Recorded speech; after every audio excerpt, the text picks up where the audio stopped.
Hey there, Z-Pack. It's your boy Z-Dog MD. I'm fresh off the NASCAR circuit, and I'm doing this press conference today because I want to talk about the importance to our children of play. Play is crucial. Am I on fire, Tom Heineber? I feel like I'm on fire. I'm going to stop talking like that right now, but I am not going to stop having a damn good time pretending to be a race car driver. Because what I want to talk about today, Z-Pack, is our children. And are we overparenting them? Are we not letting them be kids? And as a result, they're growing up to be whiny little punk asses. And I suspect that this may be the case based on the literature that is emerging so far, which is that overparenting, overstructuring our kids' lives, the reduction in free play, meaning voluntary, unstructured play where kids go outside, use their imagination, get physical, learn to deal with other kids, socialize, and become adults that way sooner, that has been disappearing for a variety of reasons. First of all, the college admissions process has gotten so insane that parents feel like in order to actually have their kids have any shot of making money in the future, they have to get into an Ivy League school or some nice college. And to do that, they got to click all these extracurriculars and different boxes and things like that, which gives you a grand total of zero time to go outside and be like, vroom, I'm going fast. Just have fun. It turns out humans may be wired in their original sort of brain out of the box when you're born for play. Play is found in all mammals. It's crucial to the development of the normal neurocircuitry and the normal social wiring that we have as humans. And are we taking that play away? Well, a lot of people are saying yes, and these people are relatively smart, like Jonathan Haidt, social psychologist, in his book, The Coddling of the American Mind. Part of the problem with sucking away play is we're replacing it with this very structured life. So you're doing violin lessons and you're going to soccer practice, and then you're going to do, a couple hours in a soup kitchen because you want to click that extracurricular box. And this doesn't come from a place of true passion and joy for the kids. It comes from a place of, I need to click these boxes in order to get into the college so that I can become a functioning adult. But what we're seeing in outcomes is that this next generation, the iGen, the so-called iGen born 1995 and later, is actually doing worse. They're more anxious. They're more depressed. They're about 3 years delayed from previous generations in terms of going out and doing risk-taking behaviors and basically becoming an adult. So sure, yeah, they're drinking later and they're having sex later. They're not doing those things because they're not going outside. Some degree of normal risk-taking is part of the resiliency of children to actually grow up.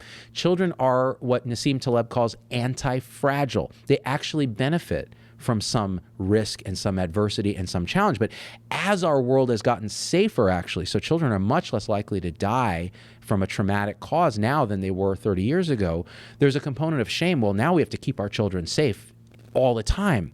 And if you failed, if your child gets in an accident or ends up in the ER, you're a bad parent. Whereas in the old days, when we were raised, it was just like, hey, sit in the back of the car with no seatbelts, go walk. If you look at actually what happened to kids from kindergarten admission requirements in 1979, which Jonathan puts in his book, to currently. In 1979, there were 10 things on the checklist. And there were things like, it was not kindergarten, it was first grade. Is your first grader able to explain to a police officer how to get to your house? In other words, how to find your home, which implies that you know directions, that you go out on your own, that you're able to figure things out.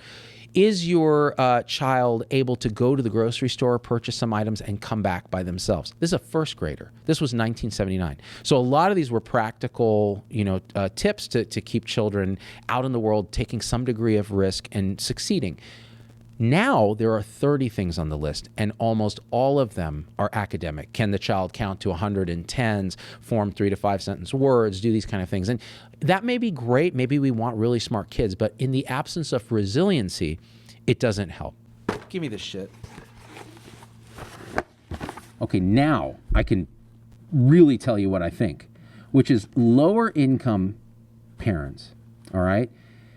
They have a style of learning which is like, let the child do their thing with some discipline and parameters. Whereas upper income parents tend to have a curated growth thing where they're always involved in the kids' stuff, they're scheduling all these activities, etc. It turns out those lower income people may have it right to some degree. However, the problem is lower income children are more likely to suffer serious adversity. And I'm talking about chronic adversity, abuse, violence, poverty, hunger, without the support of a parental figure. So the parents are either working, or it's a single parent, or there's neglect and abuse. And that leads to adverse childhood experiences, which leads to horrible outcomes as adults in terms of chronic disease, substance abuse, etc. So obviously this is all on a spectrum. So what's the right answer for our kids? This is my take, and what I'm going to do with my own kids. A little more unstructured free playtime, a little more responsibility, a little more independence. Oh, it's terrifying to let them go out biking in the neighborhood by themselves without a parent watching the whole time. No, it's not.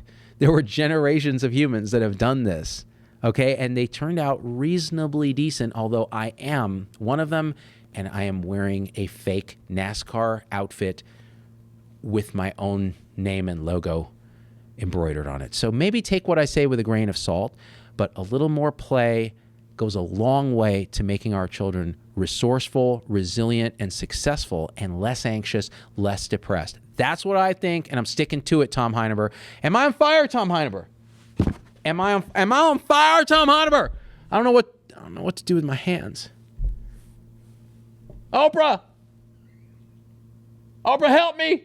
Anyways, the car was going real good in turn 3, and I just thought, I felt like I was floating on a cloud in that car, just flying through the air. Hey, y'all.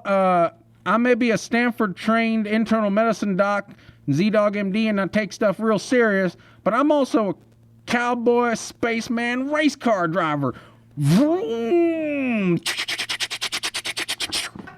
Yeehaw!